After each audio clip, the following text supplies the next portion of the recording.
नमस्कार मंडळी, welcome back to my YouTube channel. आज आपण जाणार आहोत संत ज्ञानेश्वर माऊली यांच्या पादुकाचं दर्शन करायला. तर चला जाऊया दर्शनाला.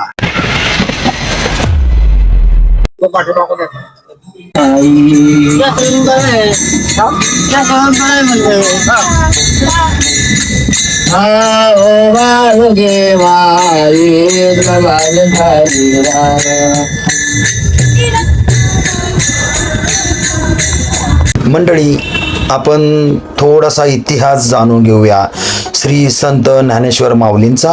मित्रांनो, महाराष्ट्राच्या पवित्र भूमीत अनेक संतांनी जन्म घेऊन समाजाला भक्ती, सेवा आणि अध्यात्माचा मार्ग दाखवला. असाच एक दिव्य संताचे नाव म्हणजे श्री ज्ञानेश्वर माऊली. आजही हजारो भक्त त्यांच्या चरणी येतात. मंडळी, तुम्हाला माहिती आहे का, आळंदीवरून पंढरपूरला पालखी का जाते? तर जाणून घेऊया आपल्या व्हिडिओद्वारे. श्री संत ज्ञानेश्वर महाराजांनी 13व्या शतकात संपूर्ण महाराष्ट्रात भक्तीची लाट आणली. माऊलींचे विठ्ठलावरती खूप प्रेम होते. ते स्वतः आळंदीहून पंढरपूरला पायी वारी करायचे. संत ज्ञानेश्वर महाराजांनी 1296 मध्ये समाधी घेतली, पण त्यांच्या पश्चातही त्यांची ही विठ्ठल भेटीची ओढ कायम ठेवण्यासाठी ही पालखी परंपरा सुरू केली आहे. पालखी सोहळ्याची खरी सुरुवात संत तुकाराम महाराजांचे सुपुत्र नारायण महाराज यांनी 1685 मध्ये केली. त्यांनी सुरुवातीला तुकाराम महाराज आणि ज्ञानेश्वर महाराज यांच्या पादुका एकत्र घेऊन वारी सुरू केली होती.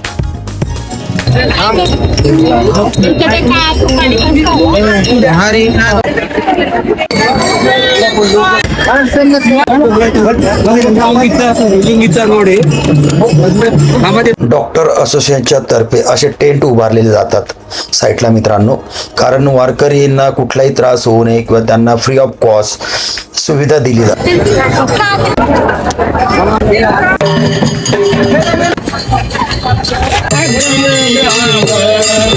त्यानंतर 1832 मध्ये शिंदे सरकारचे सरदार हैबतराव बाबा आरफळकर यांनी या सोहळ्याला आजचे शिस्तबद्ध स्वरूप दिले आहे. त्यांनी ज्ञानेश्वर महाराजांच्या पादुका आळंदीहून स्वतंत्र रथात ठेवून पंढरपूरला नेण्याची प्रथा सुरू केली आहे. या प्रवासाचे मुख्य कारण म्हणजे भक्त आणि देवाचे मिलन. संत ज्ञानेश्वर महाराजांना वारकरी संप्रदायाचे माऊली म्हणजे आई मानले जाते आणि विठ्ठल हे सर्वांचे पिता आहेत. माऊलींच्या पादुका पंढरपूरला जातात. याचा अर्थ असा की ज्ञानेश्वर महाराज स्वतः आपल्या लाडक्या विठ्ठलाला भेटायला जातात. वारकरी या पादुकांचे प्रतिनिधित्व करत माऊलींच्या सोबत चालत. मित्रांनो, ह्या आहेत माऊलींच्या पादुका. वडकी नाला येथे पालखी विसावा आहे. पालखी इथे 1 तास भाविकांना दर्शन घेण्यासाठी थांबते.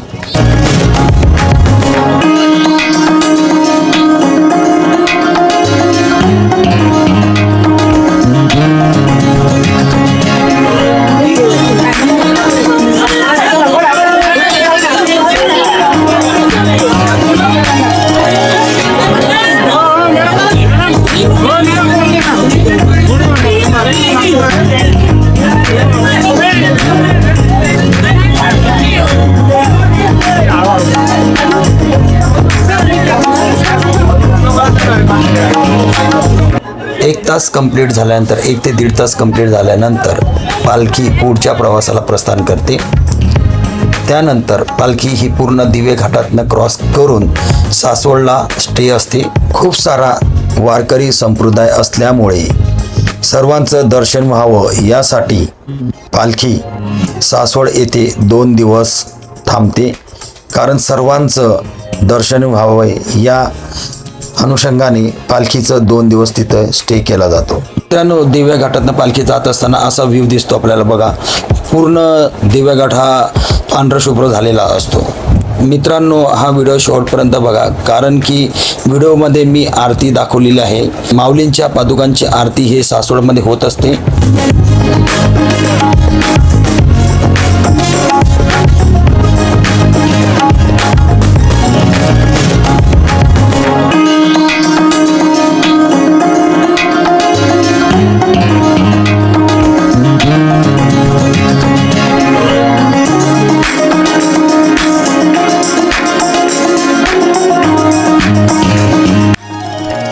मित्रांनो, अशा प्रकारे वारकरी बंधू तंबू बांधून आपली राहण्याची सोय करत असतात.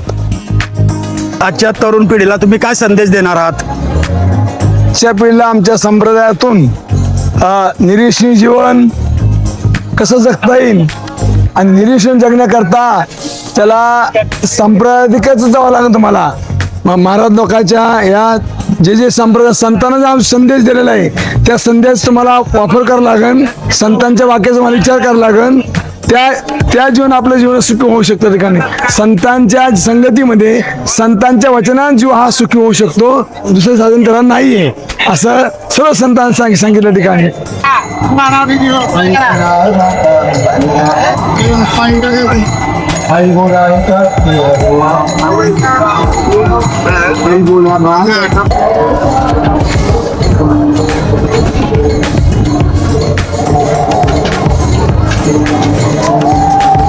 काकू, किती लोकांचा स्वयंपाक बनवता तुम्ही आता वारीमध्ये? 200 150. ओके, तुमच्या ग्रुपमध्ये किती लोक आहेत आता सध्या? सध्या 150. किती दिवस झाले तुम्ही आता वारीला निघालात? घरून किती दिवस झाले? उद्या 8 दिवस झाले. कुठले तुम्ही? आम्ही परभणीकडे बर, तुम्ही सगळे एकाच गावचे आहात का? आम्ही इतके कुठले तुम्ही? परतूर तालुका रोयना गाव. ओके, घरून किती दिवस झाले निघालात तुम्ही वारीसाठी? 8 रोज झाली. 8 रोज.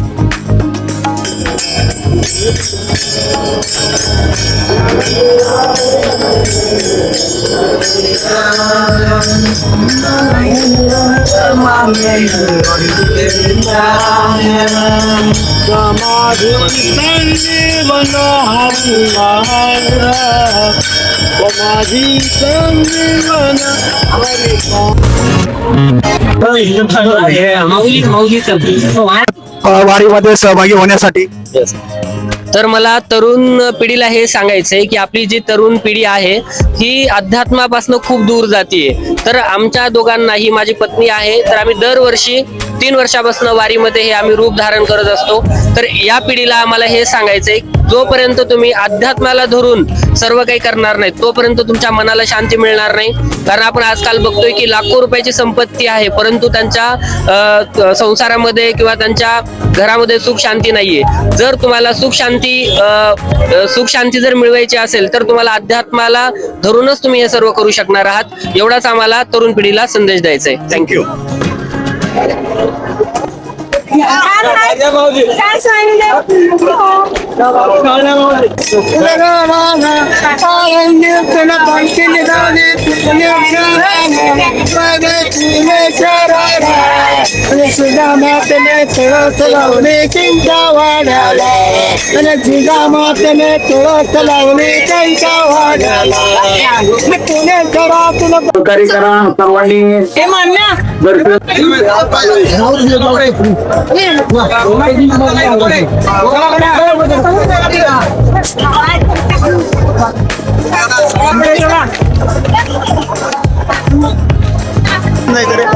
रिटर्न जायचं. रिटर्न ते यायचं नाही. रिटर्न जायचं.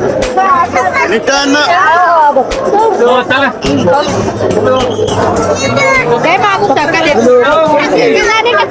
थोड्या वेळाने करतो. आता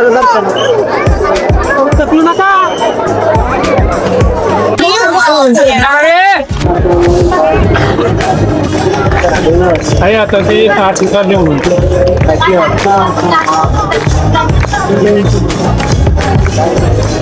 नारळ द्यायसाठी जोडला असं आपण 3 लोक लाईन मध्ये आहेत.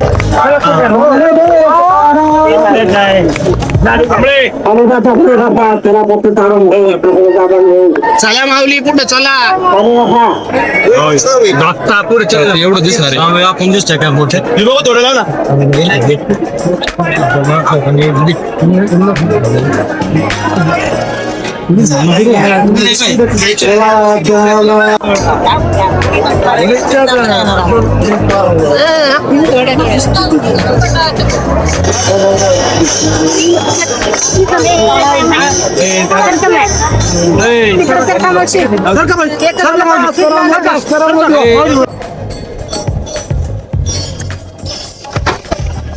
मित्रांनो बघा, आपण माऊलींचं दर्शन घेतोय. बघा समोर आपल्या शूट चालू आहे. तिकडे समोर माऊली थांबल्या, माऊलींच्या पादुका इथे ठेवलेल्या दर्शनासाठी भाविक सगळं दर्शन.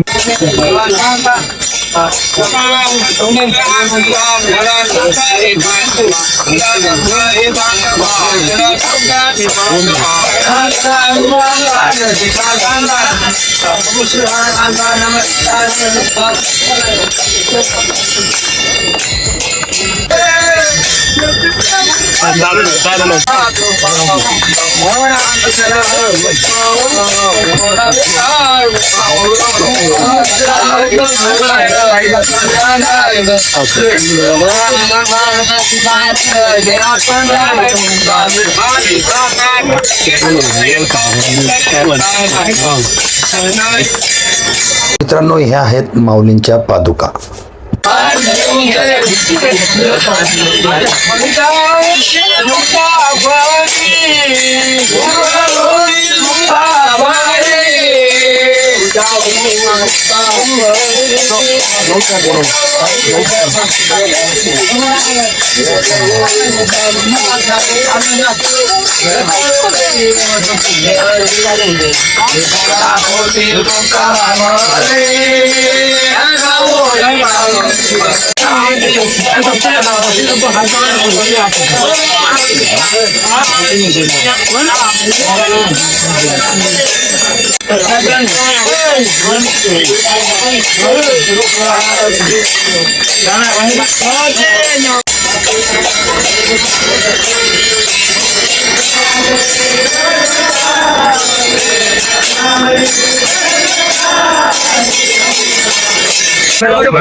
मित्रांनो, व्हिडिओ आवडला असेल तर subscribe, like, share and comments करा.